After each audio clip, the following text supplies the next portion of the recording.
Estás escuchando un devocional del reto Mujer Verdadera 365 cronológico. Día 190, Isaías capítulos 1 al 4.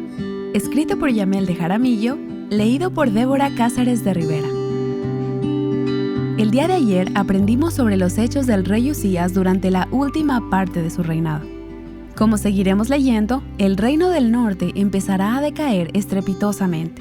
Por ello, vemos a Dios continuar con su plan de salvación a través del reino del sur, Judá. Por eso, hoy iniciamos la lectura de uno de los libros más fascinantes que tiene la Biblia, y es el libro del profeta mayor, Isaías. Los estudiosos consideran que el autor de este libro completo, Isaías, el hijo de Amós, fue un profeta del siglo VIII a.C., el cual fue amigo y confidente de Ezequías. El libro de Isaías nos muestra un antes, un durante y un después acerca del pueblo de Judá. En esta primera mitad vemos la situación histórica del pueblo de Dios, quienes están en Jerusalén durante el periodo en que Asiria era quien dominaba toda la región. En la cronología bíblica, es importante resaltar que las profecías de Isaías fueron dadas antes del exilio, antes de Nehemías y Esdras.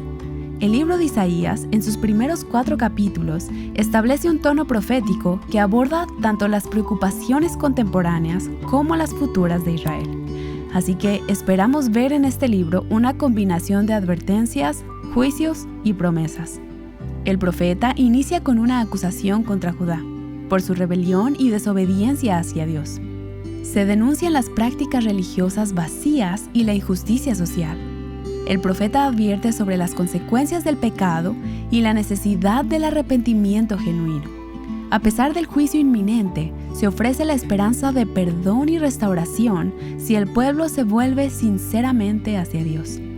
Algo interesante es que vemos aquí demarcado el tiempo que tardó el profeta y con cuáles reyes se involucró, lo que significa que Isaías profetizó durante un largo tiempo y vio de todo. Estamos hablando de una época en la que la nación estaba alejada de Dios.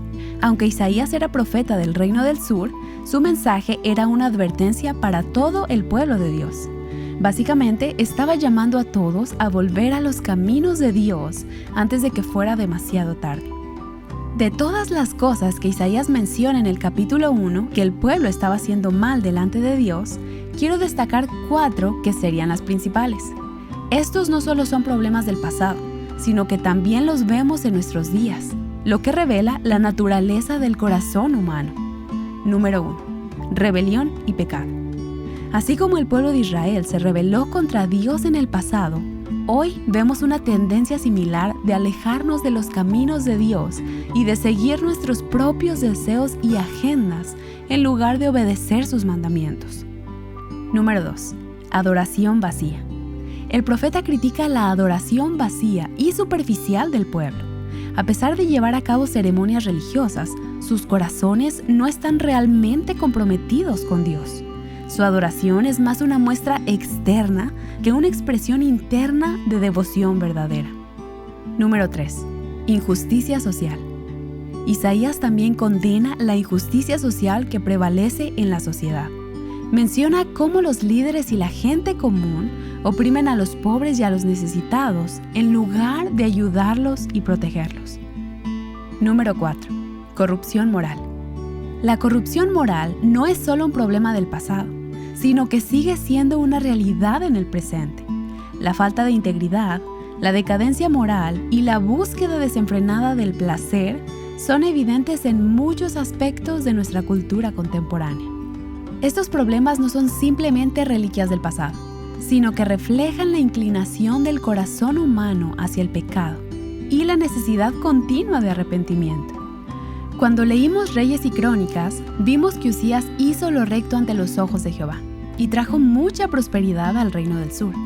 Mas cuando era fuerte, 2 de Reyes 15:3 y 2 de Crónicas 26:16 al 19, nos relatan que intentó quemar incienso en el altar y Dios le juzgó con lepra. Luego, su hijo Jotam hizo lo recto ante los ojos del Señor, pero el pueblo siguió corrompiéndose. Más adelante, cuando Acaz comienza a reinar, introdujo un altar pagano en el templo de Salomón. Como ves, la nación iba de mal en peor, y Dios promete venganza, juicio y humillación.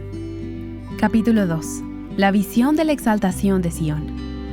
Luego de un inicio tan fuerte y directo del profeta, llegamos al capítulo 2, y es como increíble de imaginar. Es una imagen que nos cambia la perspectiva que acabamos de leer.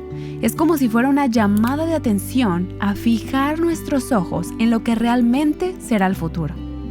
Isaías nos muestra una visión impresionante de lo que será Jerusalén en el futuro, la capital del mundo. Imagina este escenario. Todas las naciones vendrán a adorar al Dios de Israel.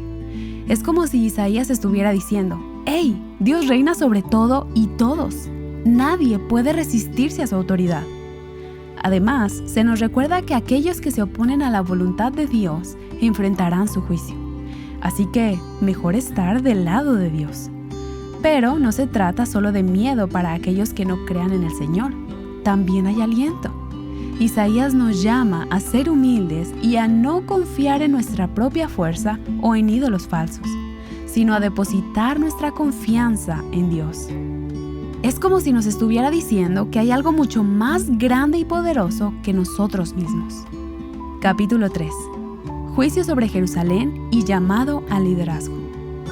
Isaías denuncia una vez más la corrupción moral y social en Jerusalén, señalando que el juicio de Dios recaerá tanto en los líderes como en el pueblo. Se describe un tiempo en el que el liderazgo será despojado de su autoridad y la gente será gobernada por inexpertos e irresponsables. A pesar de esto, hay una promesa de que Dios restaurará el liderazgo justo en su tiempo y lugar. Pero hay una parte en este capítulo que quiero destacar, especialmente dirigida a las mujeres. Comienza en el versículo 16 y habla directamente a aquellas que son descritas como soberbias y orgullosas.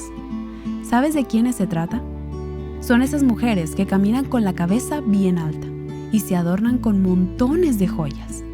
Sin embargo, resulta que Dios no está nada contento con esa actitud de soberbia. Él les advierte que les quitará todo lo que tanto presumen: las joyas, la ropa elegante, absolutamente todo. Las dejará desnudas, sin nada que ocultar, y las dejará pelonas. Y no solo eso, Dios también les anuncia que en lugar de perfumes y adornos, ellas tendrán malos olores. Es como si Isaías nos estuviera mostrando el reverso de la moneda de la vanidad y la arrogancia, la humillación y la vergüenza. Pero no termina ahí.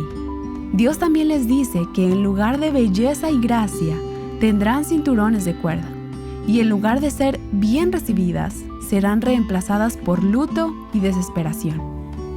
Si somos sinceras, muchas veces nos encontramos caminando por la vida con la cabeza bien alta, sin siquiera voltear a mirar a nuestro alrededor. No tomamos en cuenta a los demás, ¿no te parece? No reflexionamos sobre nuestras acciones ni consideramos cómo impactamos a los demás, y mucho menos pensamos en buscar a Dios para pedir perdón. El orgullo nos vuelve rígidas y, curiosamente, parece que mientras más orgullosas somos, más nos adornamos y nos cubrimos. Es como si Isaías estuviera tratando de sacudirnos y hacernos ver que la verdadera belleza y seguridad no vienen de nuestras posesiones o nuestra apariencia exterior, sino de nuestro corazón y nuestra relación con Dios. Y por eso en 1 de Pedro 3:3, Pablo nos dice: Dios nos recuerda que lo que verdaderamente nos debe importar como mujeres no es nuestra apariencia externa, sino la belleza de nuestro interior, la amabilidad y humildad que cultivamos en nuestro espíritu. Es una lección sumamente valiosa que no deberíamos pasar por alto. Capítulo 4. La futura gloria de Jerusalén. En este capítulo, Isaías continúa pintando un cuadro de esperanza para Jerusalén. La visión es de un lugar protegido y bendecido por Dios. Isaías profetiza sobre un futuro día en el que la gloria del Señor será un refugio seguro para los sobrevivientes en Sión, aquellos que permanezcan fieles a Dios a pesar de las pruebas y tribulaciones. Sin embargo, esta visión de gloria y protección viene acompañada de una importante condición. la purificación del pecado y una renovación espiritual. Isaías sugiere que para alcanzar esta gloria futura, el pueblo debe apartarse del pecado y volver su corazón hacia Dios. Es como si nos estuviera recordando que la restauración y la bendición están disponibles, pero requieren un compromiso genuino con la rectitud y la santidad. Para meditar, ¿cómo puedo aplicar las advertencias de Isaías sobre la rebelión, la adoración vacía y la injusticia social en mi propia vida? ¿Qué significa para mí la visión de esperanza para Jerusalén que Isaías presenta en estos capítulos? ¿Cómo puedo experimentar la protección y la renovación que él describe? ¿De qué manera el mensaje de Isaías sobre la soberbia y la humildad puede transformar mi forma de vivir y relacionarme con Dios y con los demás? Para más contenido como este, visita avivanuestroscorazones.com.